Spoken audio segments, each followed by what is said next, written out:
ராமநாதபுரம் மற்றும் புதுக்கோட்டையைச் சேர்ந்த மீனவர்கள் 27 பேரை இலங்கை கடற்படையினர் இன்று அதிகாலை சிறைப்பிடித்ததாக தகவல் வெளியாகியுள்ளது.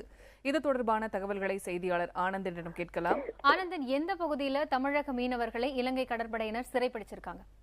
அதாவது காயத்ரி, நள்ளிரவுல கச்சதீவுக்கு அருகேயும் அதே போல அதிகாலையில நெடுந்தீவுக்கும் கச்சதீவுக்கும் இடையில 6 படகுகளையும் 27 மீனவர்களையும் கைது செய்து எல்லை தாண்டிய குற்றம் சுமத்தி கடற்படை, அதாவது யாழ்ப்பாணம் கடற்படை முகாமில் வைத்து மேலும் விசாரணை நடத்திக்கிட்டு இருக்காங்க. காயத்ரி, ஆனந்தன், இப்ப ஏற்கனவே இலங்கை சிறையில் இருக்க தமிழக மீனவர்கள் எத்தனை பேர், அவங்களோட நிலை தற்போது எப்படி இருக்குன்னு விவரங்களை சொல்லுங்க.